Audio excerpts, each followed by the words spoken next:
මේක තියෙනකොට තමයි මල්ලි සයිලන්සරේ වතුරෙන් ඩිවලොප් කරන්න මේක තියෙනවා. ඈ එහෙම දැක්කම මේ බඩේ කෑල්ල. මොකද මේක තිබ්බේ මේ කාබ් එකේ. මෙන්න මෙහෙම. මේ කාබලේටර් එකේ මෙන්න මේ විදිහට තමයි මේ වතුර ලයින් ටිකක් දුවනවා. මේ වතුර ලයින් එකක් හොඳේ. එතකොට මල්ලි උඹට හිතෙන්නේ මොකටද මේ වතුර ලයින් එක තියෙන්නේ?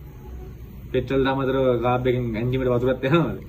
චේම්බර් එකට. ඈ මේක තියෙනකොට තමයි මල්ලි සයිලන්සරේ වතුරෙන් ඩිවලොප් කරන්න මේක තියෙනවා. ඈ එහෙම තියෙන්නේ නෙමෙයි ඈ මේවා.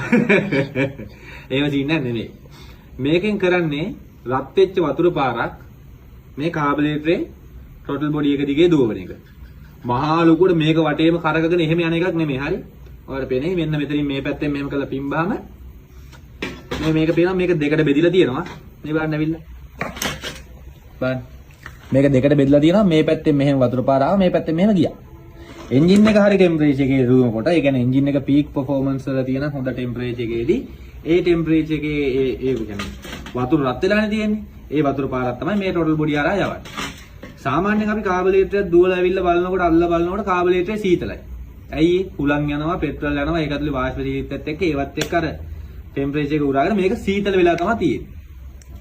මේකෙන් කරන දෙයක් තමයි මේ කාබලේටර් එකේ ටෝටල් බොඩි එක පුරාවටම කොන්ස්ටන්ට් ටෙම්පරේචර් එකක් හදන එක.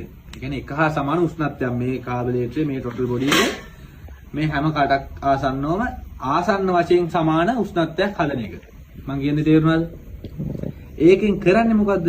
දැන් ඇත්තම කතන්දරේ මේකේ මේ තියෙන එයා ෆ්ලෝ එක කොන්ස්ටන්ට් හතරෙම එක හා සමානව එයා ෆ්ලෝ එකක් ලස්සනට බැලන්ස් කරලා යවන එක කරන්නේ. මම කියන්නේ තේරුණාද? එතකොට මේකට අදාළ වෙන තියරිය තමයි PV = nRT. තේරුණාද? PV = nRT කියන තියරිය මල්ලි එන්නේ ඒකට කියන්නේ ideal gas equation කියලා. හරි. P කියන්නේ pressure of the gas, V කියන්නේ volume of the gas. මේ කියන්නේ PV ගුණිතය සමාන වෙනවා nRT ගුණිතයට. දැන් තේරුණාද? N කියන්නේ number of moles, R කියන්නේ universal gas constant, T කියන්නේ absolute temperature. වතුරේ T එහෙම මයින්ඩ් ඕනේ. ගණන් හතර පැත්තට ගියොත් නම් ඒක වෙනම කතන්දරයක්. ගණන් හතර පැත්තට ගියොත් එහෙම T කියන එක ගන්න ඕනේ කෙල්වින් වලින් absolute temperature අරගෙන එහෙම එන සීන් එක. එච්චර දේවල් මේ වෙලාවේ මේ චූටි වීඩියෝ කැල්ලක් ඇතුලේ පැහැදිලි කරන්න බෑනේ. හරි? ඉතින් අපි math science එහෙම කරන කොල්ලෝ ඉන්නවා නම් ඔන්න PV = nRT කියන එක මේකට ඇප්ලයි වෙන විදිහ මේකේ අර වතුර ලයින් එක රත් කරලා යවනකොට ඒක ඔන්න තේරුම් ගන්න පුළුවන්. මම මේ සරලව කියලා දෙන්නේ. ඒ PV = nRT කියන තියරිය මෙතන පාවිච්චි කරලා තමයි මෙයා මේ ලස්සනට මේ කාබලේටර් හතරේ යන එයා ෆ්ලෝ එක මේ ඩයෆ්‍රම් වලින් බැලන්ස් කරනවට අමතරව තේරුණාද? මේ ඩයෆ්‍රම් වලින් බැලන්ස් කරනවට අමතරව මේ ඩයෆ්‍රම් වල තියෙන වෙනම තියරියක් බර්නිව්ලිස් ප්‍රින්සිපල් එකෙන් තමයි මේක දුවන්නේ. හරි? ඒකට අමතරව තවත් අර එයා ෆ්ලෝ එක බැලන්ස් කරන්න ගහලා තියෙන ගේමක් තමයි මේක. මම කියන්නේ තේරෙනවා ඒක කොච්චර ලස්සන ටෙක්නොලොජි එකක්ද මේ 90 ගණන් වල නෑනේ 1980 ගණන් 80 ගණන් 90 ගණන් වල හැදිච්ච බයිසිකල් එකක් කොච්චර ලස්සන ටෙක්නොලොජි එකක් තියෙනවද? ඉතින් මේ පරණයි තමයි. හැබැයි හරි ලස්සන ටෙක්නොලොජි තියෙන නේද? ඒ කියන්නේ දැන් නම් මචං දැන් එන වාහන ගොඩක් ඒ වගේ තියෙනවනේ. වාහන වල එහෙම ටෝටල් බොඩි වල ගොඩක් ඒ වගේ මේ සීන් එක තියෙනවා. මම කියන්නේ මේක WZR400 එකක්. Kawasaki WZR400 මේ ඒකේ තියලා මේ තීරිය දැක්කේ ඉඳලා මම මේ ඔයාලට පෙන්නන්නත් එක තමයි මේ කියන්නේ. ඉතින් මේ කසුමලි කලින් මොකද කරේ? පේන්ට් ෂොප් එක කරේ. පේන්ට් ෂොප් එක? පේන්ට් ෂොප් එක? ඒ කියන්නේ ඔයා පේන්ට් ගැහුවද මොකද? ඈ? හෙල්ප් විදියට. හෙල්ප් විදියට. ඉතින් කමන්නේ කොයි තැනක හිටියත් මොනවා කරත් කමන්නේ ඉගෙන ගන්න තියෙන දේවල් තේරුණාද? ඉගෙන ගනින් වැඩි වෙන්නේ නැහැ මල්ලි. මේවත් ඉගෙන ගනින් මේවා දැනුම. තේරුණාද? ඉතින් මේ කාබලේටර් එකේ ලස්සන ප්‍රින්සිපල් ගොඩක් තියෙනවා. අර කලින් අර මේ බට ටික කියන්නේ මේන් ජෙට් ලයින් ටික ඇහුවෙන මේ බැරල් ටික පොලිෂ් කරන එකට එන මම දැක්ක කට්ටිය කමෙන්ට් එහෙමත් කරලා තිබ්බා නෑ අතුල් පැත්ත මේ ක්ලීන් කරන්න ඕනේ අතුල් පැත්තයි පොලිෂ් වෙන්න ඕනේ කියලා. හරි අතුල් පැත්තත් පොලිෂ් කරන්න පුළුවන් නම් හොඳයි. නේද?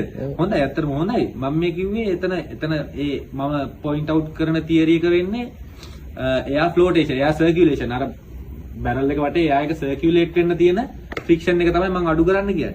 ඉතින් මේ ඇතුලේ ෆ්‍රික්ෂන් එකත් අඩු ගන්න පුළුවන් නම් හොඳයි. හැබැයි එතකොට තියෙන තියරිය තමයි ඒකේ වැඩක් නැහැ ඒක කරලා හේතුව එතන අතුල් පැත්තේ තියෙන තියරිය වෙන්නේ A1 V1 equals A2 V2 කියලා continuity equation කියලා එකට කියන්නේ. ඒක වෙනම දවසක අපි අරන් යමු. ඒක ඒ තියරිය සම්බන්ධ. ඒක වෙනම තියරියක් හොඳේ. ඉතින් පටල ගන්න එපා. හරි. අපි මේවා කියන්නේ ඉගෙනගෙන ඉගෙනගත්ත දැනුමින් සහ අවුරුදු ගානක එක්ස්පීරියන්ස් එක සහ ඉතින් ඇත්තම කිව්වොත් දැනුම තමයිනේ. දැනුම තමයි ඉතින් මිනිස්සුෙකුට හොඳම ආභරණේ. ඉතින් ඉගෙන ගන්න මේවා. ඉගෙන ගත්තට වැඩි වෙන්නේ නැහැ. මැත් සයන්ස් වලින් ඔය ඉගෙන ගත්ත කොල්ලෝ ඉන්නවනේ. එන්න මේ මැකැනික් කියන ෆීල්ඩ් එකට එන්න ඔටෝමොබයිල් කියන ෆීල්ඩ් එකට එන්න. මොකද මේ එහෙම දැනුම තියෙන කොල්ලෝ ඕනේ. නිකන් දැනුමක් නැතුව බොරුවට මේක දඟලන කොල්ලොන්ට වඩා නේ දැනුම තියෙන කොල්ලෝ මේකට එනවට අපි හරි කැමති. තේරුණාද? මොකද එතකොට අපිට උනත් දෙයක් පැහැදිලි කරලා දෙන්න ලේසි. මොකද නූගත් පිරිසකට මේ දේවල් බෙදා හරිනවට වඩා අපි කැමති ඒ මිනිස්සුත් මේ වගේ දැනුමක් අරගෙන දෙයක් ඉගෙන ගන්නවට. තේරුණාද? අපි මේවා කියන්නේ තියරිත් එක්ක ප්‍රැක්ටිකලුත් එක්ක තියරි ප්‍රැක්ටිකල් ඔක්කොමත් එක්ක මේ අත්දැකීමෙන් අත්දැක බැලීම් කරලා ඒ දේවල් එක්ක. ඉතින් මේ ඉගෙන ගන්න දේවල් අරන් එන්නේ කාටවත් වෛරයකටවත් තරහකටවත් එහෙම දෙයකට අරන් එනේව නෙමෙයි මල්ලි මේ.